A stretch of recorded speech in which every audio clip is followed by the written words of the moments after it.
Hello everyone, and welcome back to another episode of Hyrule Chronicles. My name is ArticulateT. I am the Game Master for this Zelda-based D&D game, and this is episode 69. Nice. So with me today, as always, I have Renji Vox, being played by TheNetherlad. Nice. Playing Hikan Sio, I have Avrdal. Hello. Darn it. I was going to say... I debated it. Yeah. It'd just be 2 hours of all of us just going, nice. Just like... playing Titan Sherry, I have RoboPirate. Hello. And playing Max, I have Keistruth. Hi. So, friends, now that we have the obvious overused joke out of the way, what happened last time? Last time on Hyrule Chronicles, the Storm's Eye set off on their next assignment to investigate a mysterious island that seemed to have come out of nowhere. But first, they were to escort a group of, what was it? Archaeologists, scholars, learning peoples. They were there to go in to renovate the place. Renovate? Now that it's no longer a danger. Okay. To head to Artemark Dungeon. On their way, the people encountered a flock of seagulls. No, wait. Cargaroks, which are a little bit bigger than seagulls. And also a little bit more dangerous. However, with that said, they posed little to no threat to us.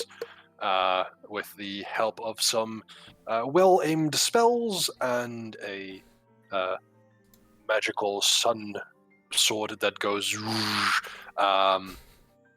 they were quickly dispatched of, and some of the birds did get away, but fled in what is most likely terror.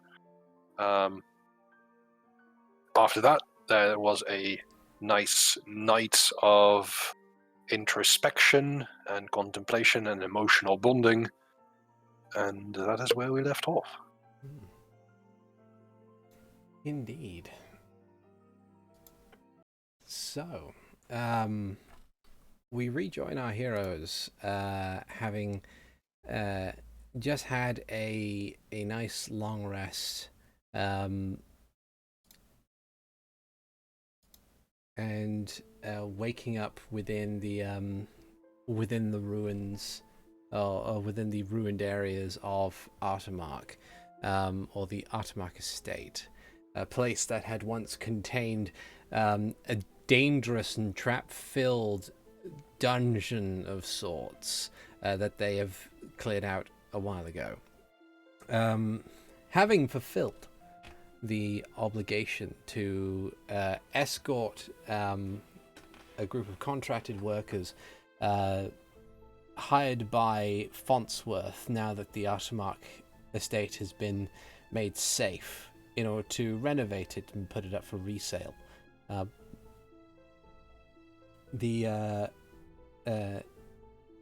The decision now falls on what to do next and where to go. The skies are dark with rain clouds as it pours down from the heavens. This unrelenting rain. There's no thunder or lightning. It's just a lot of rain. It's just not going to be a particularly pleasant journey the rest of the way, sadly. Hikan wakes up and starts making breakfast, which is cooked salted pork and bread and cheese for people who want it. Then when he gets ready to leave, after packing up his stuff, he'll go ahead and put on his hood and look up at the rain, kind of contemplating it. Leftover salted pork and bread and cheese will be made into sandwiches for people to have their temporary HP. Hooray. Appreciate it. That was 3, or how much hit temporary points was it? Let me click the thing. Um, when you finish a long rest, cook a number of treats equal to my proficiency bonus, which is 4. Special treats last 8 hours, and can use a bonus action to eat one of them to gain temporary hit points equal to my proficiency bonus. So yeah. 4. Yep. Even though she doesn't fight, I do give the extra one to Mara because she's a bit squishier than some of us. So. Thank you. She gladly takes it and pockets it for later. Yeah.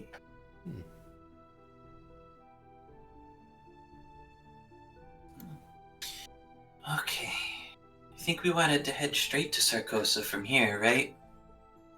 That was the plan.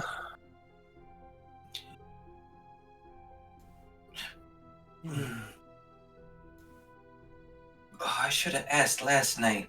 I just had a thought. Zayden? You did that thingy where you looked at the princess, right? Yes. You can do that to anybody, right? Kind of. Oh. Because I was gonna ask, like, we could use it to keep track of someone like Cassandra or something. Potentially. Okay. Although she seems somewhat magically aware, so perhaps she would be shielding. Maybe. I know that she used a scroll for the alarm thing. She said that. Because she bought it, so. Oh, it is something to keep.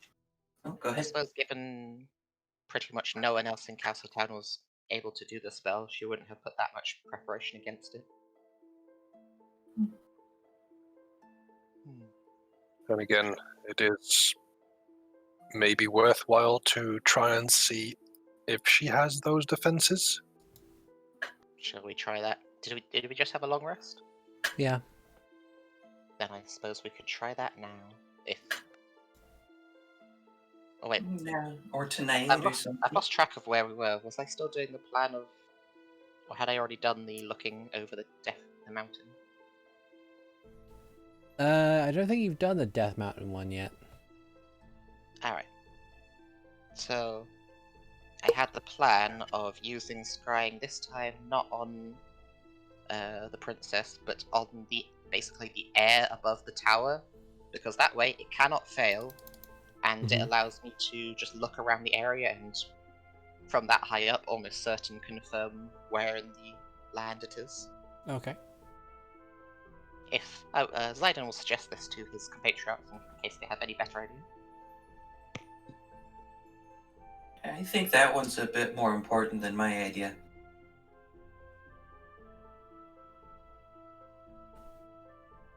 Because you can do that multiple times a day, right?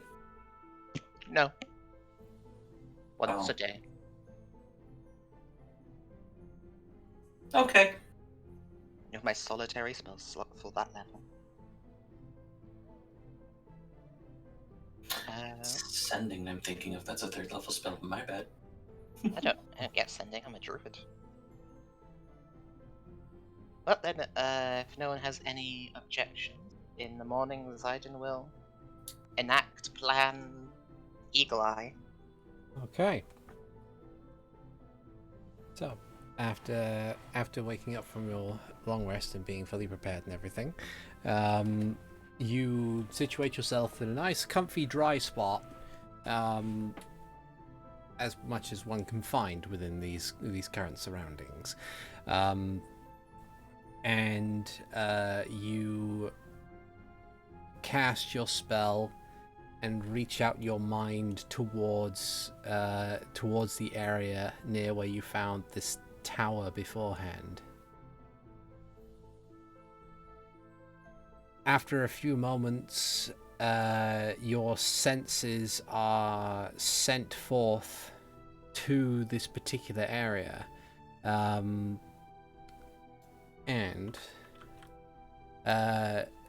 you look out over a much drier patch of land. The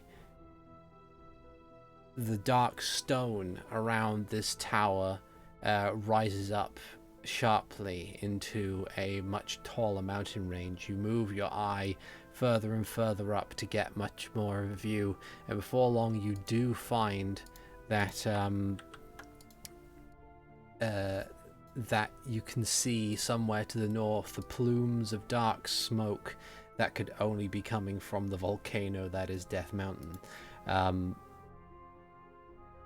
It is in this instance that you estimate that the actual tower appears to be on a small area of mountain south of Death Mountain itself, and on the map it's roughly here. Okay. In which case, I will just spend a little while examining to ensure I got an accurate estimate of the location. Probably beforehand I prepared some paper so that as soon as the spell ends I'll just write down the kind of visualized distance, say, for the tower to Death Mountain, the tower to Kakariko, sort of the general coordinates, so to speak. Hmm. And then I will use the sending stones to let Nihilus know. I think of 25 words, very brief, just like tower south of Death Mountain, X feet, east of Kakariko, X feet, something like that. Yeah. You'll probably want to use miles more than feet, though. No, just 100,000 feet. Yeah. Okay. No, he has absolute confirmation that's around where she went. Yeah. Is 3,000 one or two words? I would One say is the height. yeah, well, if it has... Yeah, but then again, you could have something that it's like... you could hyphenate your entire dialogue, and that would be one word, and that would be weird. You can get as many words as you like, but you're not allowed to stop breathing whilst you say them. The moment you pause for longer than half a second, you have effectively created another word. It's like, damn it.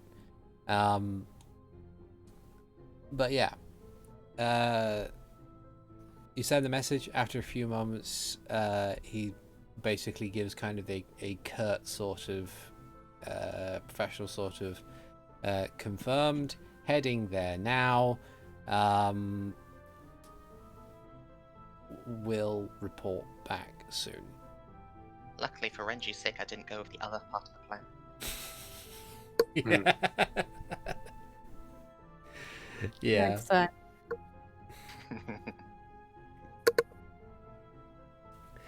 Okay. But yeah. So you have successfully scried on the possible location of this tower. Yeah. Anything else you guys wanted to do in the morning before you made your way in other directions? Maybe pick up some of the sparring that we may not have been able to do. Sure. Yeah. It's fine. It's very dramatic, considering the rainfall. Hikan's fighting style's completely changed. Yeah.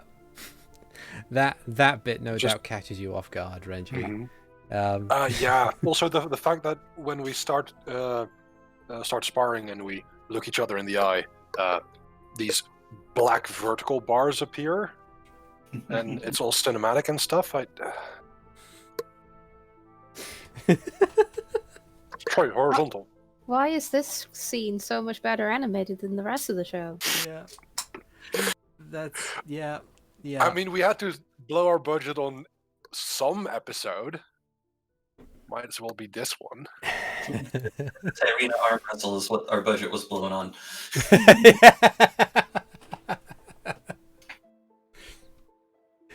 Yeah. Yeah. Oh man. But yeah, you get some decent sparring in. Sadly, you're not dry at the end of it. Oh yes, I am. Prestidigitate all over this. Fair enough. I guess you're going to keep that up for the how many miles is it between here and Kingsward? No, it's like I'm drying myself off and then I'm putting on my cloak. Okay. It's just prestidigitation to keep the rain out of my face and Yeah. occasionally my gloves. Yeah. With everything said and done, and you guys ready to go, I guess, unless there's anything else that you want to do before you do, you continue to make your way along.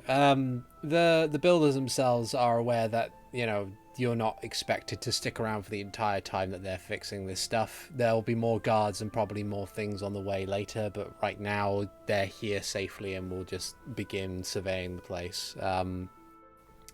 But they thank you ahead of time, and they will definitely make sure to mention to their superiors that you've fulfilled your end of the bargain, so there is nothing left to be owed on the house. But yes, so you begin traveling onwards to Kingsward. The journey itself is rather uneventful, if a bit dreary because of the weather. You move past the kind of rocky area that the Artemark estate is backed up onto and head outward onto these large rolling fields of long grass and occasional plots of farmland. For the most part, some of the farms that you do pass are remarkably... there are people there that are still doing their due diligence as part of their job, despite the weather. Others who have just reclined, like especially crop-based farms, have stayed inside. The rain is doing most of their job anyway. But it is not too long, I would think. Maybe, say, a few hours that it takes you to get from Artemark all the way to Kingsward. Kingsward in and of itself appears to be built on a series of hills escalating upward to where the places of government seem to reside. It is fairly packed into this small cascading series of palisades that go from the top to the bottom. I suppose the best visual example I can possibly think of at the moment is Rohan. But you notice as you arrive that there is a rather sizable hole in the wall, in like the lowest wall, that a number of people are being very quick to fix. And even by comparison of Hyrule Castletown, which being the capital has an inordinate amount of guards in every direction, this is very well militarized. There's a lot of heavily armored people lining the wall, especially around where the hole is, while carpenters continue to do their work. And you can see as you're moving, as you kind of leave the fields and join one of the predetermined roads that seems to be heading south towards Avrdal, the watchtowers with archers in them kind of eye you very carefully as you move past. As we're riding, I think, I do have the my cloak of protection with Sheikah's eye on it, and I do keep that in plain view. Yeah. It's fine. They don't make any moves to kind of like draw their bows and aim them at you, but they're just keeping an eye on you as you go past. especially since you don't seem to have any kind of wagon or any indication that you're a merchant or a trader or anything, and you don't bear any insignias from Avrdal down south. So, like, you're new here. We need to make an extra careful eye on you. At least that's what all of your passive insights would immediately tell you. Even yours, Renji, with your 12. He's so tiny. But yeah. It's not. You aren't stopped until you get up to the gate, the still functioning gate on the southeastern side of the town's walls, where one of the quartet of guards who are standing outside. One of them takes a spear in one hand and holds up the other hand to stop you. And it's like, hold. If we would be able to have a word with you. What time is it at the moment as we get here? It's been a few. I'd say it's probably like 11 in the morning at the latest, maybe. Close to noon. Okay. Yeah. I move my horse close to them as they command me to stop. I say, "Good morrow. We are simply passing by." Okay. And where exactly is it that you've come from? We have come here from Hyrule Castle Town via the Artimark estate. Nice. And they kind of the other three guards kind of look at each other as they contemplate this, and the one who's talking to you says, "All right, and where are you going?" Sarcossa Port. They kind of think a moment and contemplate it. Do these guards? They bear the mark of the Hylian royal family. Yeah, they bear the mark of Hyrule, so they're definitely loyal to the crown. In that case, I say we are here on orders of the king. And they kind of again look at each other and it's like, do you have a writ of permission, as it were? I undo my glove and show my signet ring. That would not be necessary. And he kind of he peers at the signet ring and looks up at you and says, I'm afraid I'm still going to have to see some kind of documentation. There's a war going on, documentation? you know. Yeah, you've probably got some kind of He meant to give us some. I don't remember, because there was a lot of things that we were handling at once. If we actually got it. Probably. If we have it, then I begrudgingly start to pick it out of my bag of holding, and I will probably kind of hold it in such a way that it doesn't get wet. Mm-hmm. He kind of I will just continuously cast prestidigitation on it to seep, to get the fluid out of it. Okay. He kind of looks at it, and then he calls over one of the other guards to also have a look at it so that they can verify that what they're seeing is correct. The second guard gives the first one a nod, and then the first one says, "All right." And he passes it back and passes the letter back and says, "And how long are you going to be staying here?" Not long. Perhaps a day, perhaps less. Right. Okay. Well, I think this checks out for the moment at the very least. Open the gate, and there's a kind of scraping of mud and the whining of hinges as the wooden gates are pulled open. And the guard that you're speaking to says, "There is an inn nearby. It's just called the Inn. We don't have a fancy name for it at the moment, but it is on the lower level. They have a stables if you want to be able to stable your horses, of course.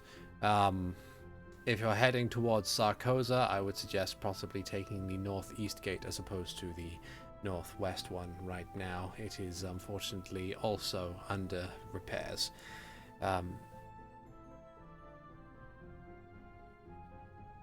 Any Very other well. questions? Not from me, and I look over at my companions. What happened? There was an attack Oh. recently. I say recently, it was a month ago, but it was a fierce attack. Troops What kind of from- forces? Troops from Vestal, roughly 50 soldiers, but they had some siege weaponry. Odd. Ballistas mostly, but still did a number on the gate. Right. What of Rudol? Rudol is currently under its own problems at the moment. It is based closer to the other two rebelling villages, of course.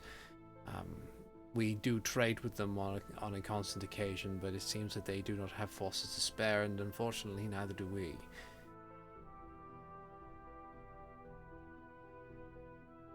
Very well. Well, I bid you good luck with the reparations. Thank you. Have you seen any women with red hair, or one of the, or like a really big Lizalfos riding a black horse? They kind of look to each other. Three of the guards just kind of just shake their heads as they think about it. The one that you were talking to says, "Can't say that we've seen any Lizalfos. We do get occasional travelers of different persuasions around here, but it is mostly Hylian. As for women with red hair, I'm afraid that we do not have any indication as to those types of individuals. Though we have recently put up a series of wanted posters around town. Would it perhaps be one of them that you're looking for?" Yes and no. But yeah. Okay. I suppose it is that you're looking for Cassandra Summerborn. I think that's her name. Correct. Very well. If I assure you that the town, as little as they know about this Summerborn woman, is on alert for them. And we shall do what we can to detain them. After all, if their crime of treason is true, then, well, we'll have to treat them just like the rebels in any case. But for the most part, we'll keep an eye. Thank you.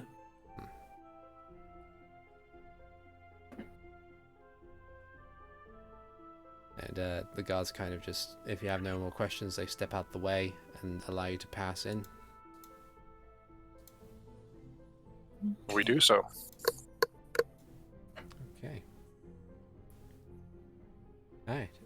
So, as the last of your horses move into the town, they close the gate behind you, and you are left inside King's Ward. Because of the rain, there aren't very many people around right now. They're kind of just staying in their homes and keeping warm. The ones who are out are the ones who are helping move supplies in order to fix the wall and the gate and everything. And of course there are the guards in tow. You also notice quite quickly is that even the supposed civilians with carpentry and stuff like that, they are also armed. Granted, it is a town on the front lines of the Civil War, so they are more than likely going to want to be able to protect themselves in some capacity. But it's just a weird kind of difference in seeing civilians armed to the teeth. Well, not to the teeth, but they're armed more than you would expect them to be. Like they've got swords or axes or stuff like that.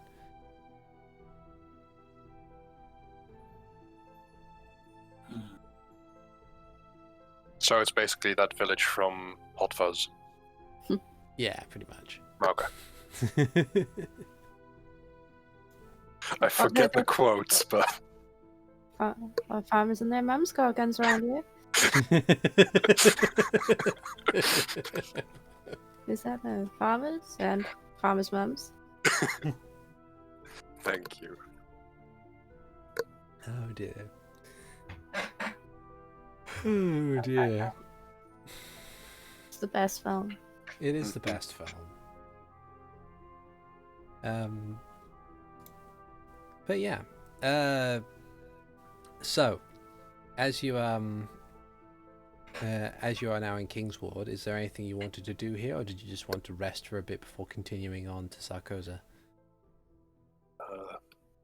I am of the latter opinion, but I'm not sure about the others.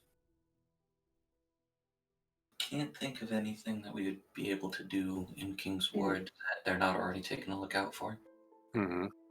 It was more just a follow-up for... I don't think we have enough time to join a war before going to do our True, but objective, so maybe a I locate creature. I don't think we'd be able to help much. Just some rest then. Okay. If it's a long rest, maybe like offer healing, but that's about it, I guess. I was gonna say you haven't been traveling for long, so if you're more than welcome to take a short rest, since all of you only sleep for 4 hours. But it might run the risk of it being more or less nightfall by the time you get to Sarcossa. I'm okay with that. Wouldn't be much of an issue. Okay. We all sleep 4 hours. We all see in the dark, except for Mara. She'll be in the middle. Yeah. Okay. But yeah. So you make your way to the pre-described inn, which appears it's an interesting instance in which, like, you stable your horses, the cost of which is negligible. It's like for the next 4 hours, it's like a copper piece each, and when you head inside, you find that while the kind of lobby sitting room area where there would normally be tables set up for people to have a drink or sit down and chat, like there's only half of that, which have been kind of situated to the side.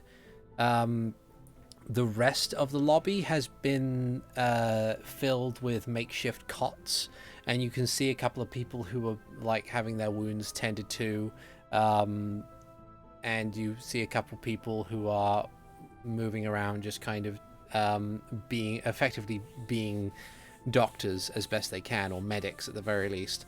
So it looks like the inn, or at least the downstairs of the inn, has been made into some kind of slapdash infirmary, so to speak, just for the sake of having the space to do it. About how many people look actively injured or seriously injured? Roughly 4 that you can see. I turn to the party. Do you mind if we take an extra 10 minutes? Fine. Problem? Hikan puts his hood down and then walks over to the first of the seriously injured person and just kind of starts talking very calmly to him as he's kind of rubbing his hands together a little bit.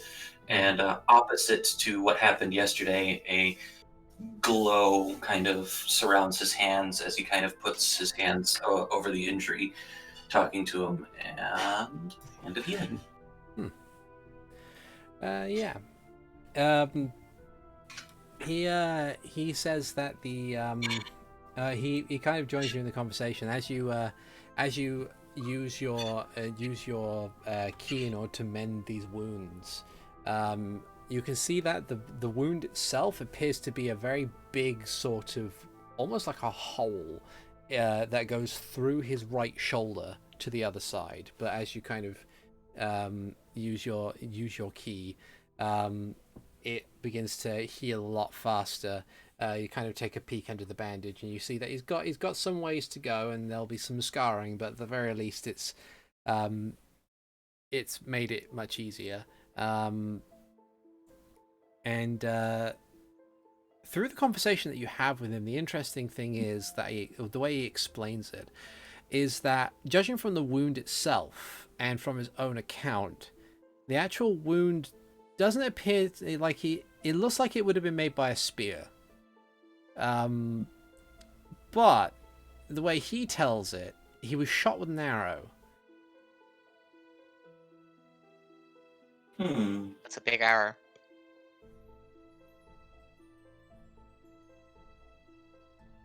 Does it look like the injuries that Max suffered from Fairwind? Because Max was shot with his pistol. Yeah. It wouldn't be. It doesn't look to be that way. Okay. Like, there's no burn mark or anything that you might expect from a bullet. You'd like, and the way he explains it is that he definitely says that there was something that was like, he says he was shot with an arrow because he saw the arrow. Like, he definitely thought of it as an arrow. There was like a long wooden haft, and there was like a feathered sort of thing at the end, and that was like the last glimpse he had before he just blacked out. But as Could be far like as, a ballista bolt. yeah. I'll keep that in mind, and I'll pat him on his other shoulder when I'm finished. And I'm going to go to the other 3 people that look seriously injured and kind of do the basic same thing. Yeah. Strike up rapport, heal them, and then if there's any repetition in their stories or something like that, I'm going to see if I can find a nurse or somebody in charge. Okay. Let's see. The other 3 people, they find themselves at ease with you as well. The one thing, like, 2 of them simply say that, like, one of them was stabbed with the dagger, and they know that it was done by another Hylian, because they were caught in the melee. But the other one was hit with a bludgeoning weapon of some kind. He thinks it was a hammer. Basically, as you do your kind of examination of the person, you find that, like, you can definitely see the telltale swelling around his chest where a couple of ribs have been broken. But the last one in particular says that he has this kind of vivid account, and like you managed to ease his pain, but there's not much else that you can do for him, considering the fact that he's missing his left leg below the knee. It's a bit beyond my capabilities, yeah. Yeah. The way he explains it is that what took out the wall and damaged most of the northern gate was that the siege weapons that they had were catapults. At least that he could definitely see them as catapults, and what tore through the wall was definitely a big boulder. He did remark that while the opposing forces had archers, there was he kind of recalls back and seeing that one of his friends was standing on the wall just as the attack had begun, and he had turned to declare that there were forces on the horizon, but then was kind of hit with what you would assume to be a ballista bolt, were it not for the fact that because I don't think ballista bolts have like the frayed things at the back, do they? Like the fletching? I don't believe so. Yeah. So it just looked like an oversized arrow that had just hit him with such force that it knocked him off the wall, and he plummeted to the ground in a rather awkward fashion. He died on impact because he broke his neck, but that was then swiftly followed by a boulder being hurled through the wall and essentially battle being joined, and that was like a month ago when this attack happened. But it's difficult to say exactly anybody having that level of precision power, or even just having that precision behind a ballista in most cases. Because considering how long it takes, like with a catapult, you just kind of wheel it along. But with ballistas, in a couple of cases, unless you have the same sort of setup, You have to plant it, set it up, and everything. By that time, you've been made. So yeah, it seems that someone's firing some very big arrows now and then.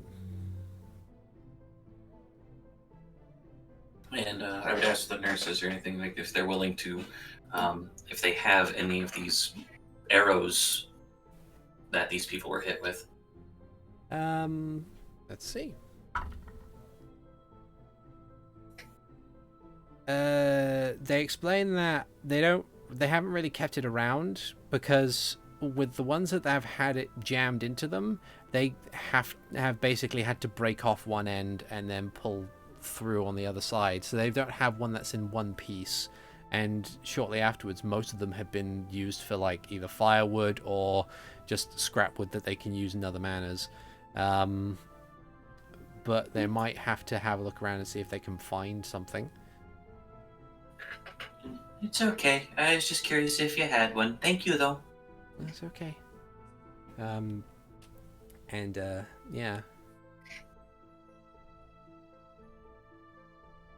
Oh. Then Hikan sits down and ponders really hard for a while. While he takes a short rest to regain his key points. Okay. You take a short rest to regain your key. What's everybody else doing? So did Hikan just heal everyone that needed healing? Essentially, yeah, as much as he could. It looks like the rest of their recovery is going to have to be the long and painful way.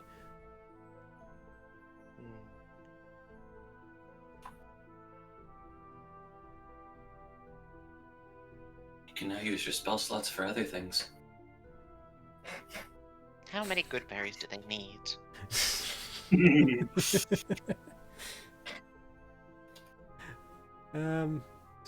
You're unsure because it seems like they're well stocked for food if they're able to continue running an inn, and you can't guarantee that by the time they are within a siege will be within the next 24 hours. Probably not. I'm guessing nobody's just died within the last minute. Yeah, it doesn't appear to be. Like if anybody was about to die now, they would have held for quite a while. But there's, as I said from accounts previous, it seems that the attack itself was like a month ago. Well, all I've got is good berries, healing words, and unless any of them wants to try being a cat for a while, I've got polymorph.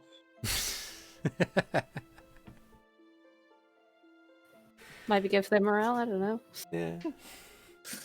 Morale! I could summon a swarm of puppies. Summon therapy dogs. Oh dear. Hey, you can do Sounds that. like a great idea. Yeah. Oh dear. I don't think Renji's going to be up to much. Just Okay. keeping with the group, but still in a bit of a mood. Yeah. If we've like sat down or something, Max is probably just in the corner as much as possible, with his hood as low over his face as possible, just like kind of staring downward.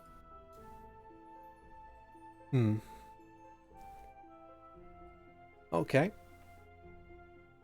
But yeah, after spending a small amount of time, excuse me. Night. But yeah, after spending a small amount of time just kind of recovering from the bit of travel within the terrible weather, you peer outside and it seems that the rain has relented somewhat. It is now no longer pouring down; it is just kind of drizzling, which will at least make the trip more pleasant. It's about, I'm going to say, if you intend on having a long rest, it will be about 3 o'clock in the afternoon by the time you would be possibly ready to continue on your journey.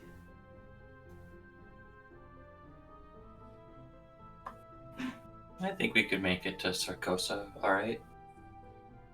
Unless others want to do a long rest. I don't really need to do a long rest. It's still got everything. Any kind of rest is fine with Max. You don't need one at all. Okay. Okay.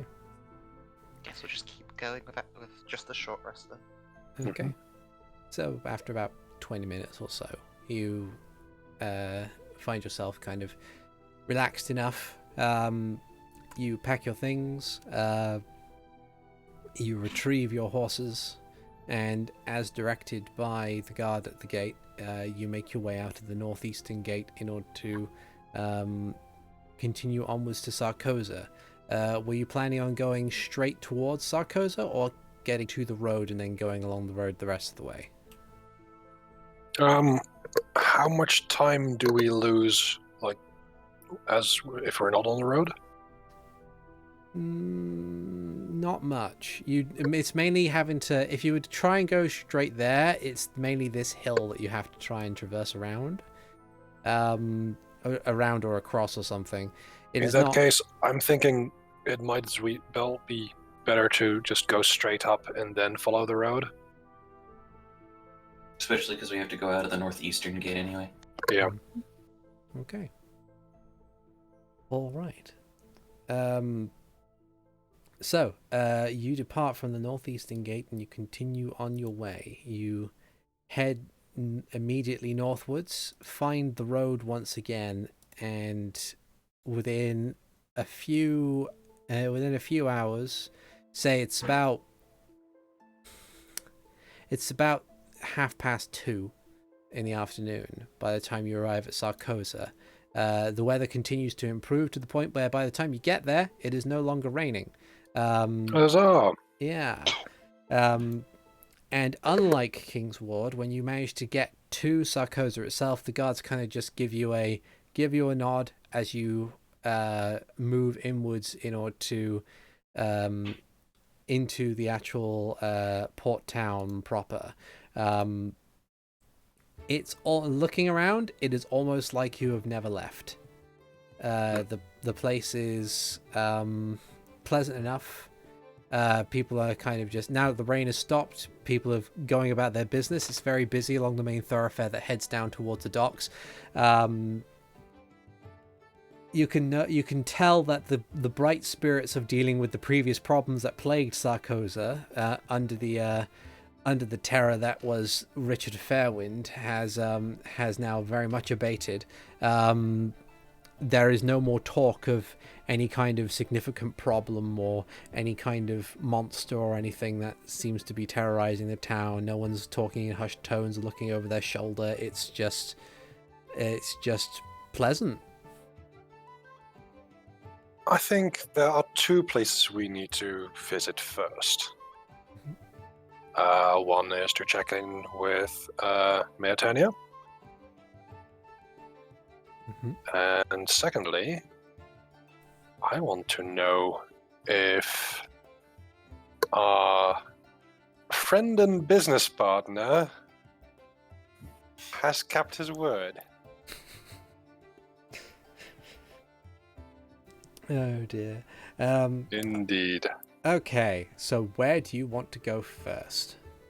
I think pleasantries and the polite thing to do is to check in with Meatania first. Okay. Also, we can ask her about boats. Yep, boats. Mm-hmm. Okay, so you make your way through the town and eventually find your way to Mayor Turnia's house, which you know exactly where it is, having been there before.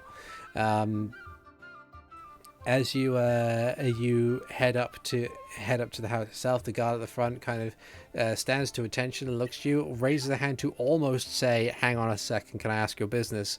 But then recognizes you as the heroes of the town, and is like, "Oh, hello, good afternoon.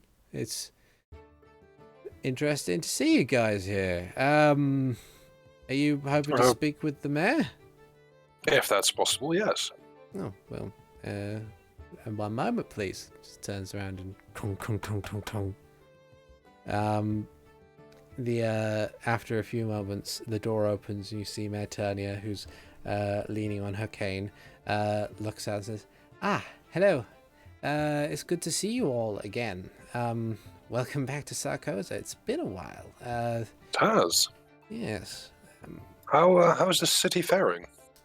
Well, it's been faring a fair bit better now that Fairwind and his ilk are dealt with. I do hear lots of tales that come from the rest of the kingdom, mind you.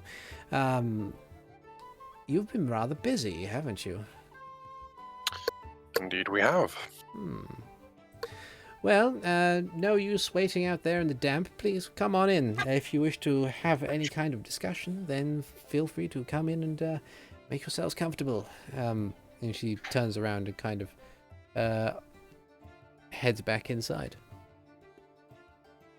I follow her. Mhm.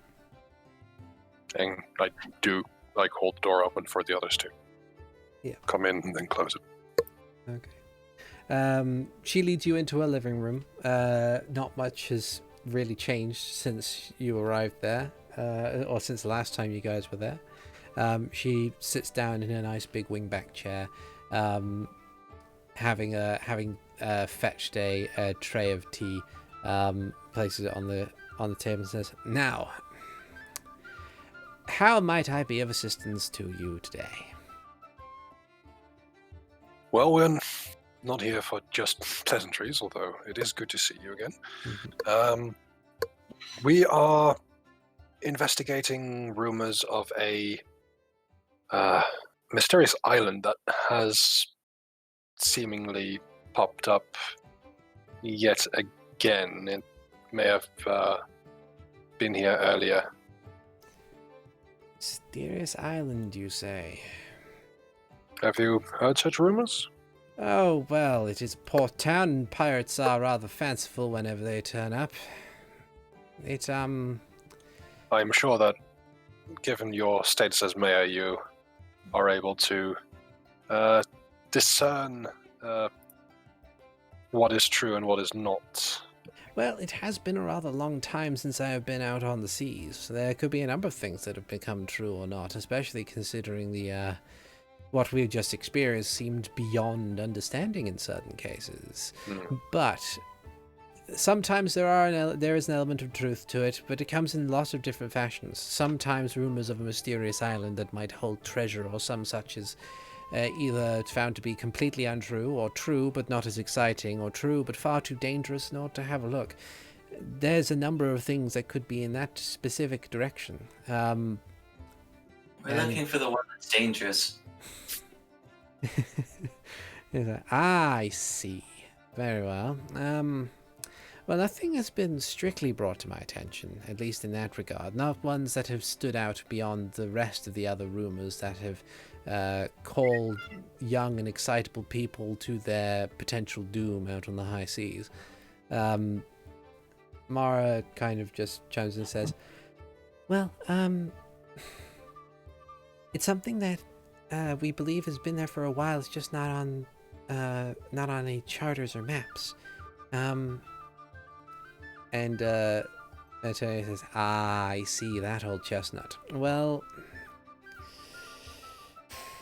if it's not on your map, I'm not exactly sure that there's anything I can potentially do about it. The only real thing that you can do is speak to people who might know where it is. But, as said, it has been a long time since I had ventured out there, and I tend to take such rumors with a grain of salt. The best thing to do would possibly be to go down to any local tavern that holds a number of sailors and see if they know anything in particular. Just be careful whose advice or rumors that you buy. It is,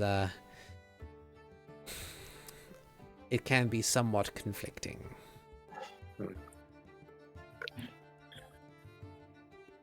Another matter, as we are trying to investigate this island, we will be in need of transportation. Well, or rather, in need of a crew. I do have a small boat that we can use. From what I remember of the schematics of that boat that we rewarded you with, it is not suited for high seas adventure, even in its largest form. You could try, but I wouldn't recommend it. It doesn't have a formal steering wheel. I think it just has a steering paddle. It's steering oar. Mm-hmm. No, it is not as big as some of these ships in harbour. I don't think you'll be needing a galleon, but I do think you'll be needing something much bigger than that. It's, especially considering how far you might have to go. I don't imagine that you'll have to go as far, say, as Holodrum or Labrina, but even if you were going in that direction, it would be wise to assume that you are going that far. And from what I remember, Fair that enough. is at least 1 month's worth of travel by galleon, if the wind is on your side. And that's just one direction.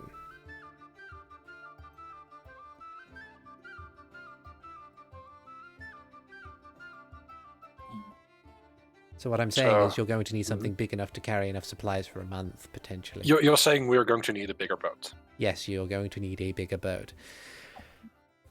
But I am the mayor of this town. I am not its shipmaster nor its dockmaster, and I have no boat of my own anymore, so unfortunately there's not much I can lend aid in other than to give you the advice to speak to some of the sailors. After all, there are people out there who are not tied to the regular shipping routes of one of the trading companies and are just independent sailors or merchants or even brigands that might want to go on a bit of an adventure themselves. So that is the best advice I can provide you in this capacity. And do you have any contacts that may be of particular interest to talk to? All of my contacts who would have been able to have any desire to go on an adventure such as this have all died years ago, I'm afraid. I don't really have anyone that I can turn to in this manner. You can definitely see Renji just shutting down as he hears this. It's like, oh, darn it. Abort, abort. Oops, I said it wrong.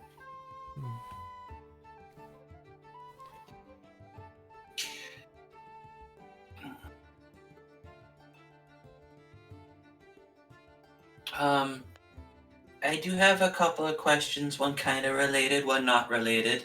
Mm-hmm. Do you know if Rodo the Goron's in town? Rodo, I don't believe I've met them.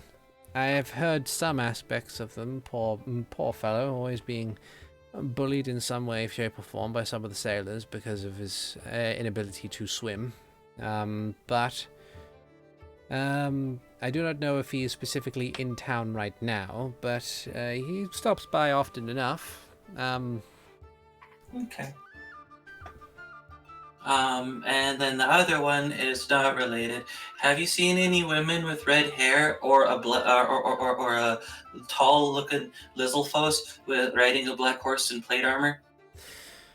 She kind of frowns somewhat as she contemplates that and says, well, I've seen plenty of women with red hair, but I don't know if there's any specifics that you have on top of that. As far as Lizzlefoss in plate mail and in armor, no, we have not had any kind of Lizzlefoss in that capacity, I'm afraid. Most of the Lizzlefoss that either dwell or move through Sarcossa are more likely to dress in a fashion that would better enable them to utilize their more prodigious talents of jumping far. Okay. No, it's just, okay, thank you. Oh, of course. Is there anything else that I can help you with while you are here? Also read Zayden and Max. And I give the cat some scritches.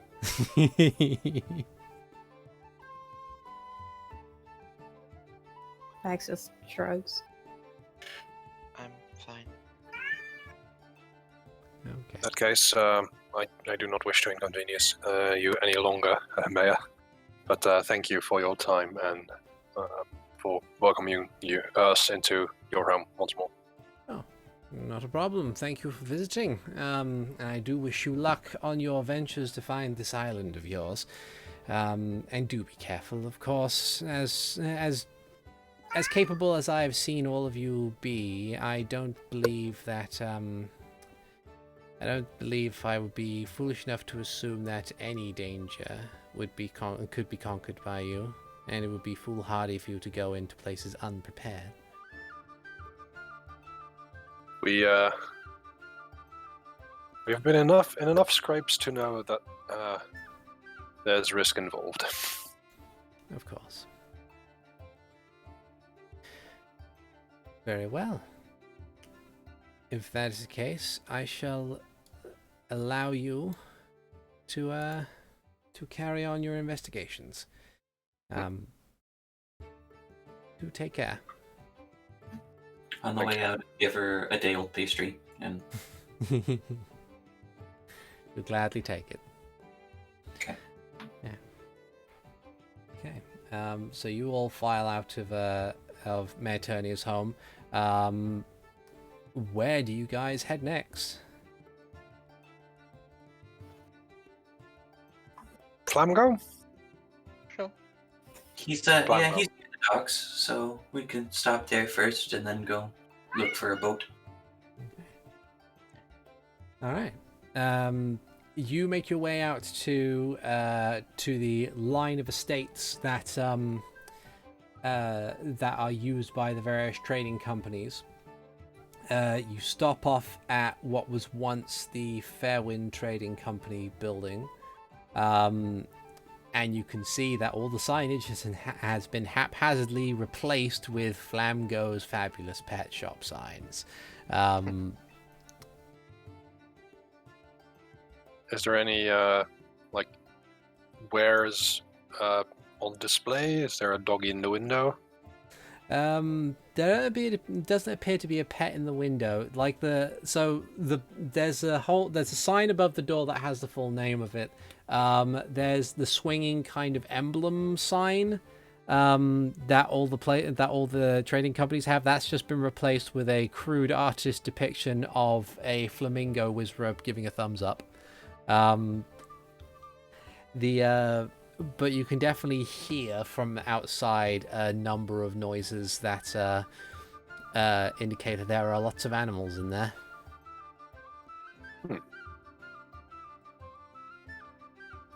Well, shall we?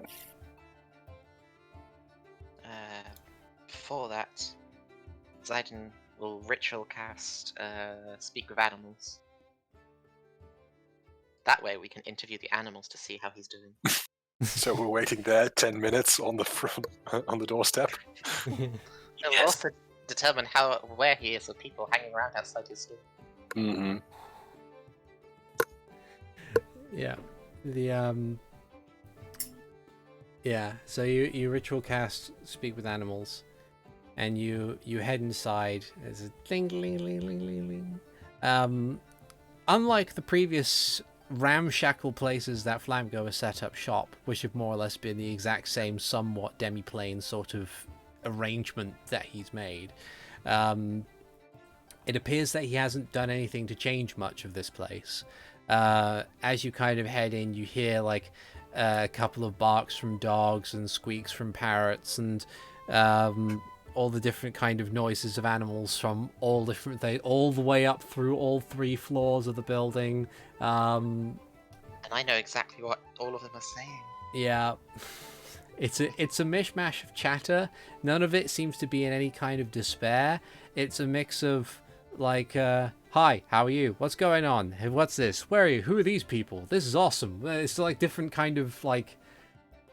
I'm hungry. Feed me now. Feed me now. Feed me now. I haven't eaten anything for the last 10 seconds. I need food now.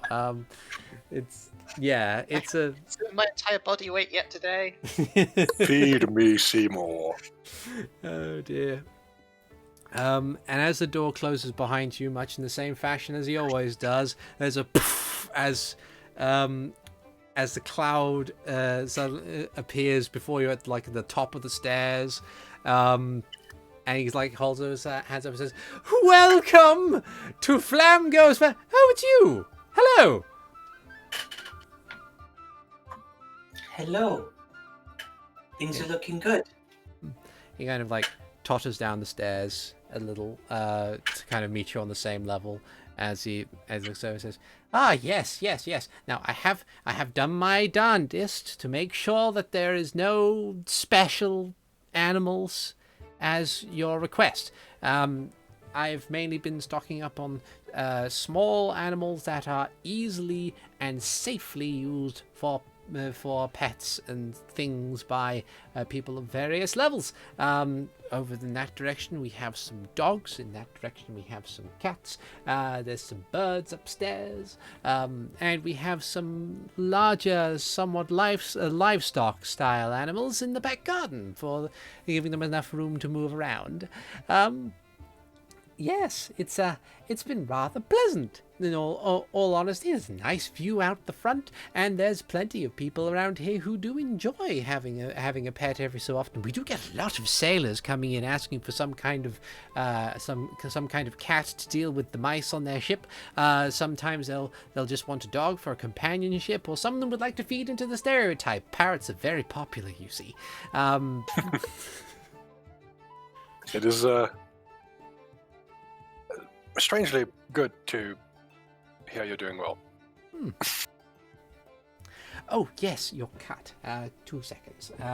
And he, like, instead of, like, teleport disappearing, he kind of moves over to where he's set up kind of a very basic slapdash sort of serving counter near the door, and leans down briefly to pick up what appears to be a very modest sack of gold. Says, now, as I've taken away the expenses for maintaining the building and the stock and everything, and of course taken my own cut for my own for my own profit and things, this should be your share as joint business owners. And he drops it, and there's a thunk as it hits the counter. Sounds fairly hefty. How hefty does it sound? At your best estimate, it's probably in the region of hundreds of gold pieces, maybe. Okay.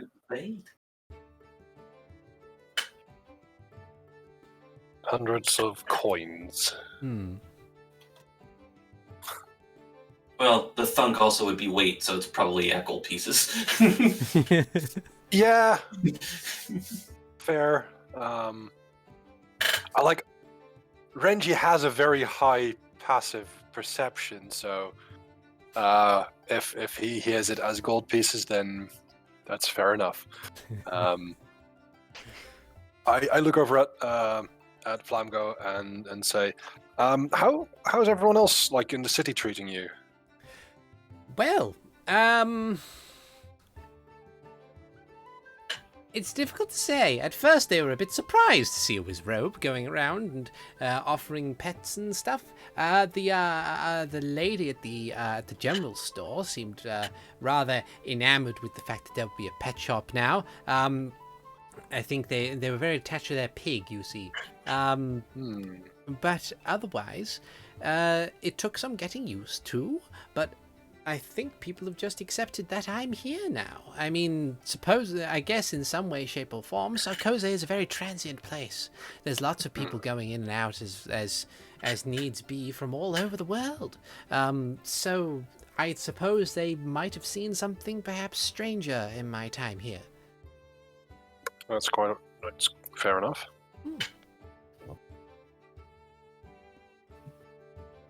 Khan's like in the back with like Max and Zayden looking at the pile of gold, like, but we didn't do anything for it.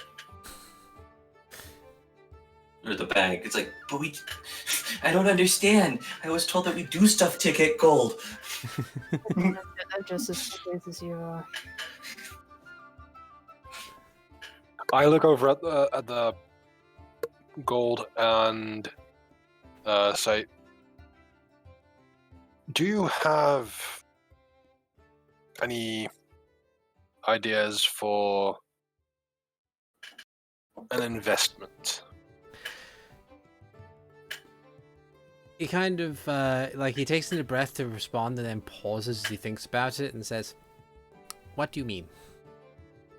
Well, we could take the gold and be on our way, and thank you for your services so far and come back and do this whole rigmarole. I'm just wondering if there is anything that you think about, like with the store, with expanding, or with any business ventures you may have thought of. Perhaps we could put this back into capital and try and see what you might come up with. Well, I'm not sure, to be honest. I mean, I've got plenty of stock, and there's plenty of spaces upstairs. I mean, after all, the last place I had was primarily a single small shed and a warehouse, but this has 3 stories to it, and there's still plenty of storage space on the top, on the upper floors, and the animals have plenty of space to move around if they need to. Truth be told, I don't believe I have anything that I think can be improved. I mean, I guess from the general aesthetics, he says, knocking on the actual counter below him, which is basically, upon closer inspection, like 3 wooden crates that have been hastily nailed together. He says, other than that, I'm not exactly sure. And to be honest, it's hard to find a carpenter that isn't already a shipwright, and they have some very other specialities. But in many cases, I think that, well, I'm not sure. I will have to dwell on it, but I'd be happy to part with this cut for now and then talk to you about possible investments later. Fair enough.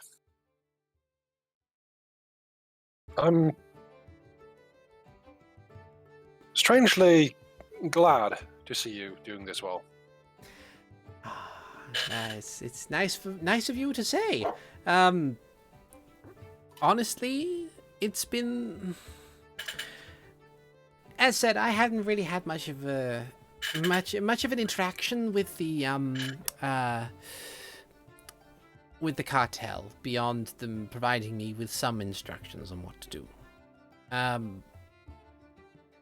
But there has always been this kind of shadow overhead as to what it is that they expected from me and what would happen if I failed. And honestly, the more I think about it, the more it feels like I was merely just a distraction of sorts. I mean, granted, selling magical pets and larger things that could potentially be dangerous for the within the wrong situation is a different matter entirely. But I suppose it is nice to continue doing this business and not having to worry about anything. And honestly, I personally don't think you necessarily need to stay away from exotic animals as long as they are not dangerous to others. Well, I shall temper that and see how we go. Fair enough. Yes. But, thank you for at least providing me with the opportunity.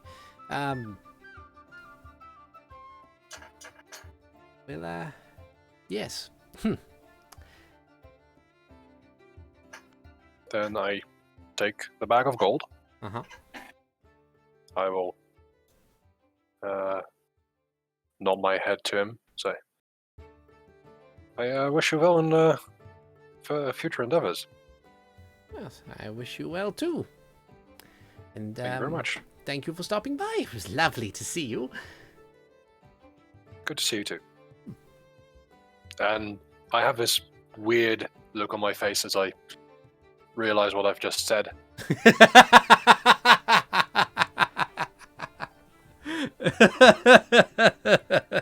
And then I'm going to head back to the doorway. Okay. Yeah. He watches you go. He waves as you head out. I put the pouch into the bag of holding, just as is, Mm-hmm. You can count it later. Mm-hmm. Yeah. Yeah.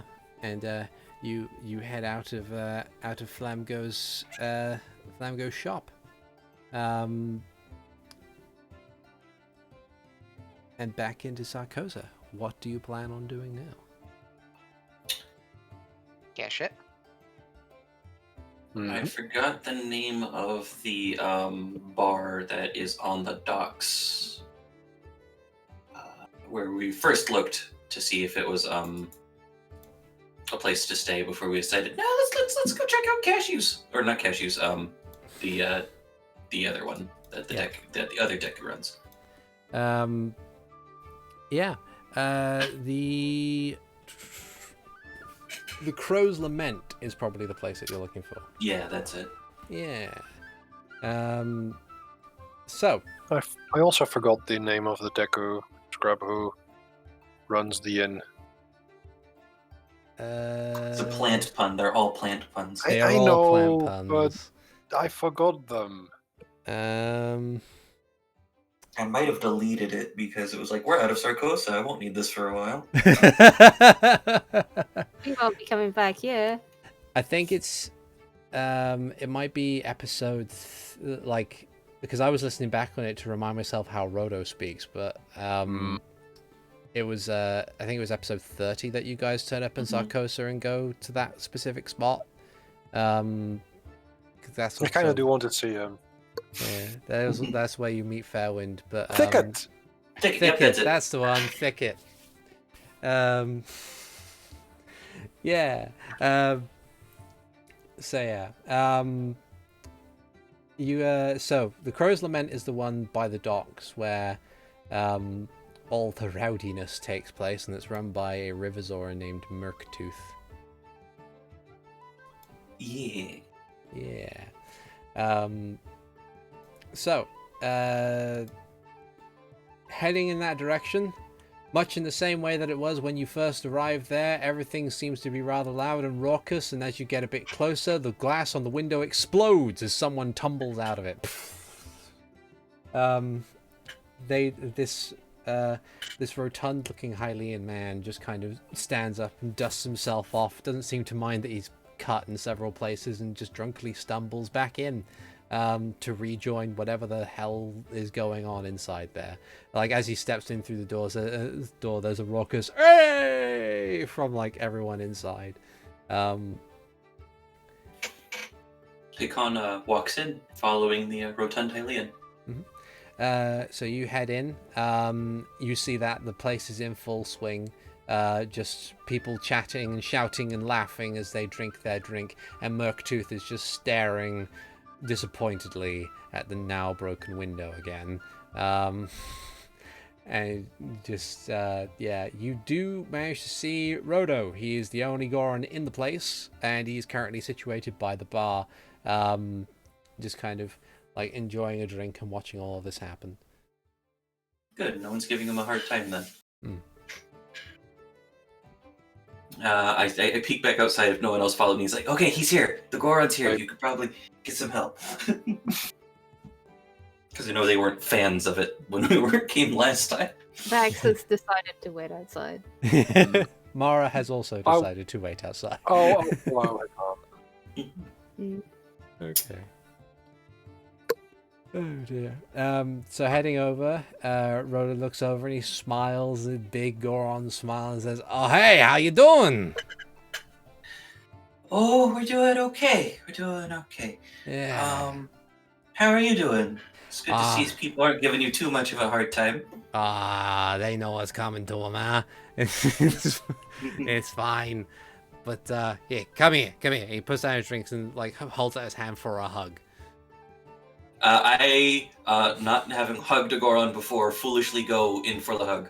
Yeah, he gives you a hug. It's not too tight. The real impact of it comes from when he pats you on the back twice. It's like, there you go. All right, now it's good to see you again. It's been a while. You been busy? Yeah, and unfortunately we're still pretty busy. It's part of the reason why we're back. I know you do some trading. Do you know any sailors, or I think they told me to look up agitators, right? For finding your way around, because we're trying to find an island that's not on a chart. Agitate. Oh, you mean navigators? Oh, right. Yeah, that one. Okay. Uh, all right. Well, an island that's not on a chart, you say? Mm-hmm. Bit difficult on that front, I'm afraid. Well, there's plenty of navigators around, some freelance navigators. You also get some freelance pirates and captains, and you also get yourself some sailors of various different persuasions. We are in need of a captain and a ship. So you need The whole kit and caboodle. Yeah, exactly what I was gonna say. The whole kit and caboodle.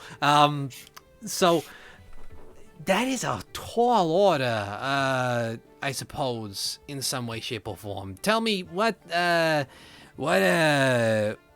you looking for in terms of what? Tell me about this island of yours. Where is, like, do you have any other information on it, or is it just an island that you happen to know is not on the charted area? Can I see Mara from where we're sitting? Yeah. I activate the Helm of Telepathy, and I make a mental link with Mara. It's like, I don't remember the details about the island. I'm sorry. Please. And then I'll puppet what Mara says to Roto. Okay. Well, all you gotta do is just think at me, and I will tell him. You don't have to come inside if you don't want to. Oh, thank Hylia. Okay. Max looks at his surprise and is like, yeah, okay. This Khan is doing the mental link thing. It's weird. Okay. Right. So the island itself, from what we gather, is meant to be somewhere quite a fair distance to the northwest. It's also old and possibly quite dangerous to do with very ancient things. Old ancient things. Lots of things to do with death and undeath and stuff. And kind of like just every time that Mara pauses or something like that, that's when Hikan would sit there and go forward and explain it to Roto. It's to the northwest, got a lot of old stuff, has stuff to do with death. It sounds scary. Ooh. And he kind of like his face kind of creases more into a frown as he thinks. Now I've heard that rumor going around a couple times. You get your islands and stuff, sure, but a lot of them are to do with like lost civilization or just places where pirates would store their gold, and they're like little island things with like the one tree on it. But it's Island of Death, huh? Yeah, that's been... Death. Yeah. That one's been going around for a while. At least as far as I can tell. There are people who talk about it, but there's not really many people who will be willing to do it, so to speak. Not really many people who will be willing to go and to that particular spot. At least I think not. There might be one person who might be a little... Let's just say that in any other circumstance that you might find yourself in, I would not recommend them for any kind of job. But from what I gather, they would be the only person willing to play navigator and or captain for your little expedition here. Okay. Okay. And he kind of like looks around the bar momentarily, and he points to one guy in the corner. It appears to be a Hylian with a tan complexion. They seem to have a big hat, which is lopsided on their head. A kind of a dirty shirt, which is open. and they'd kind of just swig in their ale and say, "That'd be Captain Lucio. Go and speak with him. He's the only person who would probably be willing to take you that far. Just be careful, all right?" Why? He's not particularly dangerous in a physical sense, but let's just say that his prior work reviews have been terrible. Explain. I think he just fashions himself as a bit of a pirate hero person. And he does a lot of crazy things. Your estimation, is he? Haven't interacted with him as much as others have, but the general opinion of others that have employed him has been relatively low.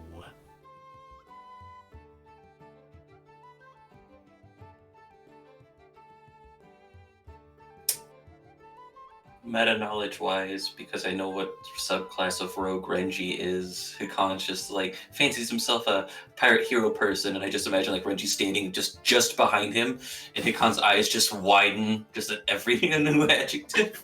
He's doing his best to keep it hidden. Yeah. Okay, well,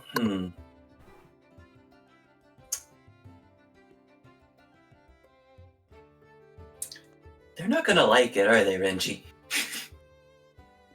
No, I don't think so. If he's the only guy that can do it, should we talk to them first?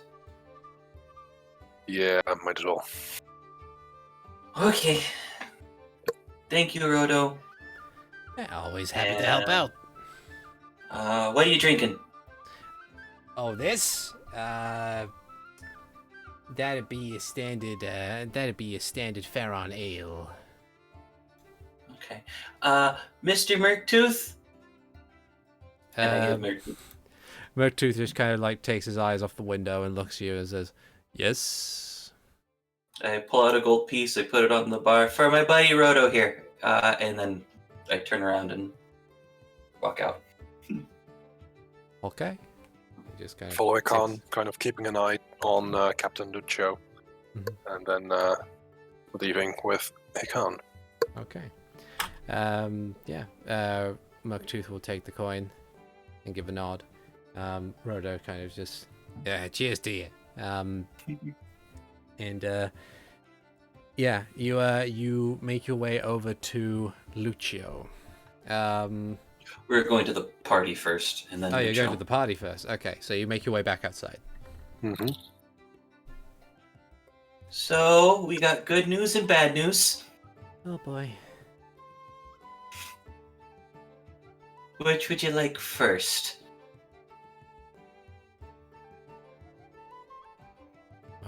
Mara turns her attention to the other two.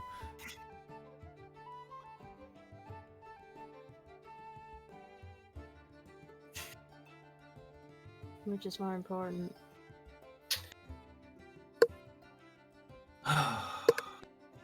Well, we found a captain and a possible navigator to get us to our island. Okay. Bad news is he has 1 star Yelp reviews. I'm kidding.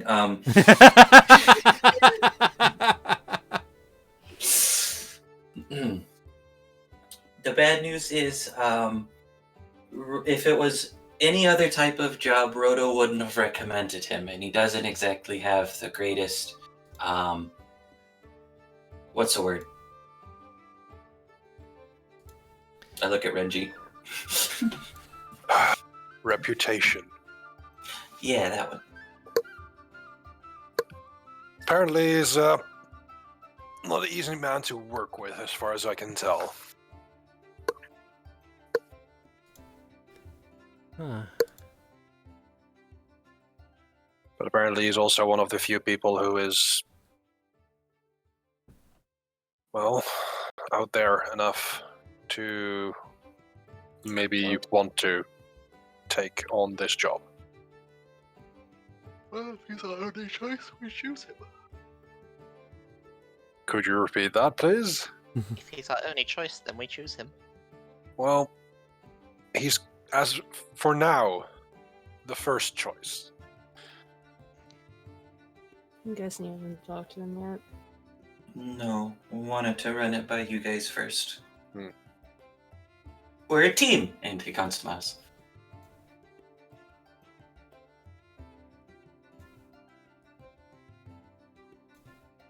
I don't really know much about this sort of thing, so I'm not going to be much help.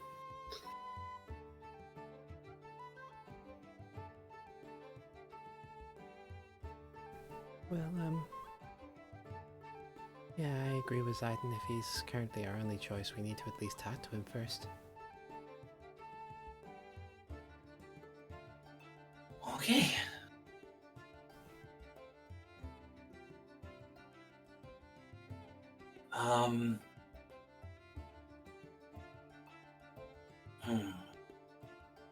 Is there anything that we can do to make us better talkers?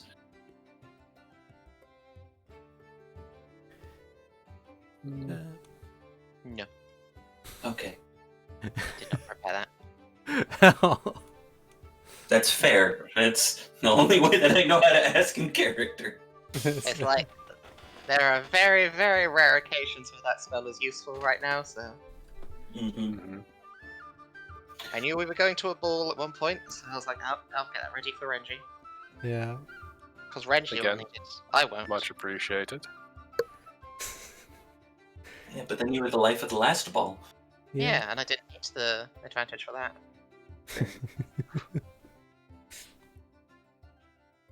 Okay. Shall we? Hikan takes a deep breath, So, walks back in. Okay. You make your way back in, still as lively as it always is. You make your way over to the corner where this Lucio person seems to just kind of be reclining, the big hat on an angle still over his eyes somewhat. follow Hikan and kind of stay behind him for now. Okay, Hikan will approach the table, and I presume there's another chair? Yes, but his foot is on it. I'll sit on the table. Okay. Sit on the table. He doesn't seem to have much of a reaction to you sitting on the table. He just kind of still is in his reclining position as he kind of holds his ale in one hand. Is he asleep? He's not asleep. He's clearly awake. Okay. He's just kind of like not really paying much attention. At least he hasn't done anything to indicate that he has taken notice just yet. Captain Lucio, I presume? And he kind of like puts the mug down and like slowly turns the head towards you, Hikan, and says, "You would guess correct." The way that this man talks, Hikan's just like, oh no, I'm out of my depth.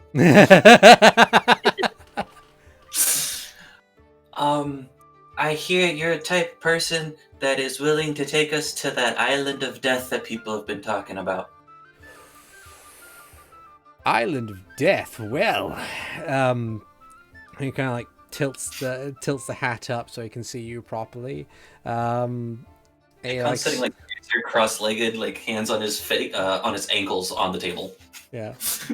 He looks at you and he smiles and says, "Well, you have indeed come to the right person. I am indeed Captain Lucio Banesward, and this is a great meeting." And he like holds out his hand to shake yours, like to offer a handshake if you were willing to give it. I need to make a composure check to not start laughing. Honestly, I've seen some fops at the court, but this is ridiculous. Hikan's more than willing to shake his hand. It is a firm, confident handshake that he offers you. It says, "Now, wishing to go to this island of death. Well, it is a trip not for the faint of heart. And in addition to that, It is also a way. It is also not exactly as straightforward as one might think. I wouldn't think so. It's not on charts. It's not only that. I do, in fact, know how to get there, but the problem is that it is surrounded by some hazardous terrain that would prevent any form of boat getting to the actual island's landmass in any kind of shape. But there is a way past it. At least, I believe there is a way past it, and the only ones who might know of a way past it specifically would be those on a neighboring island full of Lizalfos. They would have some kind of method to get past, I'm sure. But, of course, are you willing to go that far? Anything that would be too dangerous to allow a boat to even land at its shores would be full of danger and mystery, no doubt. Do you have what it takes?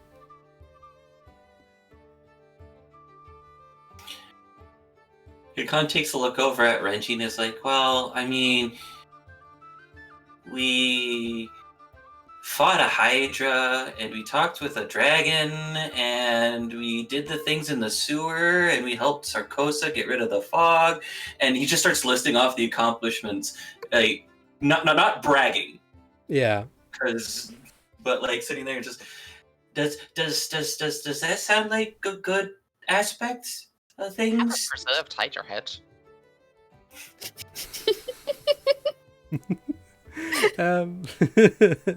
He kind of like he listens and nods along as you describe it. Says, yes, well, that is a good start. And he slams the table and says, indeed, you seem that you would have the experience for such a thing, and clearly the willingness. Were that, or maybe I might be mistaking that for foolhardiness, but no doubt it is something that we can work with. As he's talking, I really want to see like how full of it he is. I also would like to make insight checks. Yeah, give me insight. Give me some insight. Go for it. Okay, let's go. 27. 27 for Hikan. And let's see, for me, only a 16. That's fine. I have this man's number. You have this man's number. His social security number. He is quite clearly his biggest fan. But he genuinely believes everything he's saying? Yeah. Okay. So he kind of like, as he says that, he sits up properly and then stands up and he says, now then, we do have a matter of needing to sort out some other aspects. It will be at least a few weeks on the sea to get to that to get to Lizalfos Island, and maybe a couple days more to go from there to this island of death that you so wish to go to. Come, we must meet my first mate and discuss plans. Okay. And then Hikan just kind of twists off the table and it's like, that was easy. I just shrug for a moment, still not really certain about all of this. Oh dear. But yeah, as you make your way outside, he kind of leads you out. The rest of you who did not go in with them see this man, this tanned Hylian man with a big hat and an open shirt, just kind of strut out of the Crow's Lament and make his way to like down the ways of the docks, with Renji and Hikan following behind. I would stop him at the door and be like, Captain Lucio, this is the other people who will be accompanying us on our trip. Excellent. Perfect. Grand. Excellent. Nice to meet you, all of you. But come, we are running low on time. As he only stops briefly to kind of give a nod of recognition to all of you, before continuing to make his way. And eventually he leads you to like an area of docks where there is no ship. And there is just one person who's kind of knelt down and dealing with ropes and other things at the end of the dock and says, "Now this would be my first mate. First mate, we have ourselves a quest." And the man stands up and turns around, and the expression on his face kind of like starts with this kind of like, and then it just kind of eyes go wide in shock a bit, and he goes, "Oh no, it's you again."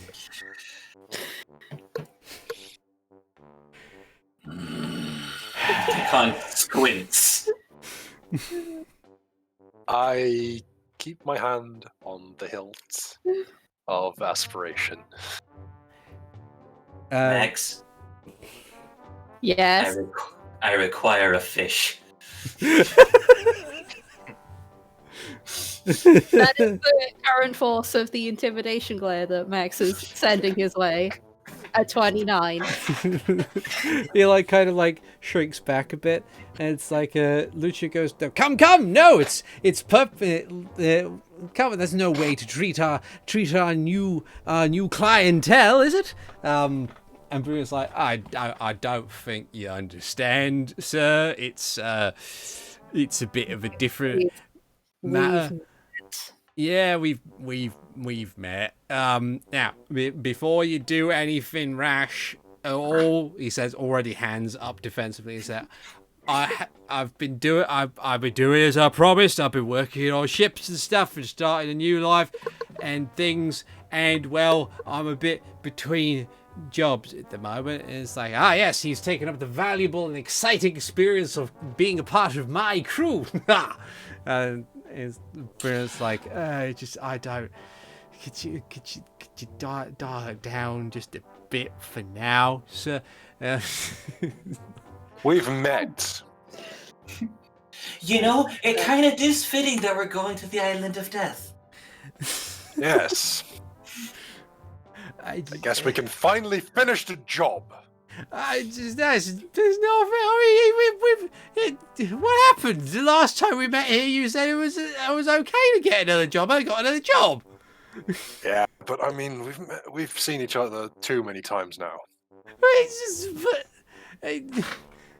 Yeah, so that's a bit much, Renji. Yes, that's true. Okay. Okay. Hikan like calms down a little bit. Still giving him the stink eye on occasion. Max is not relented on the death glare. Boulder really hurt. Renji can't really contain like the smile on his face, so he just kind of looks away. As Lucio kind of like looks to Bruno, and Bruno's like, we're right, we've met. And Lucio's like, excellent, that means we can save time on introductions. So, now then, all we need now is a ship, and we're ready to go. With a big smile on his face. And with that, I think what we'll do is we'll call it there for the evening. Yeah. I was like, planning this, I was like, it's been a while, let's bring him back. We need to see how he's been. Yeah. So thank you very much, everyone, for listening or watching or joining us in general. I am ArticulateT. This has been Hyrule Chronicles episode 69, and with me, as always, I have had Renji Vox, played by TheNetherlad. Insert joke! I've had Hikan Sio being played by Avrdal. We get to go sailing as soon as we find a ship. Yep. I've had Zayden Shari being played by RoboPirate. Goodbye, all. And I've had Max being played by Keistrith. So the ocean's the safest place to take any D&D adventure, right? Oh, definitely, yes. And absolutely nothing can go wrong. Everything always goes fine. There's never any problems. You mean everything goes swimmingly? And we'll see you guys next time. Take care now. Bye-bye. Wow. Bye!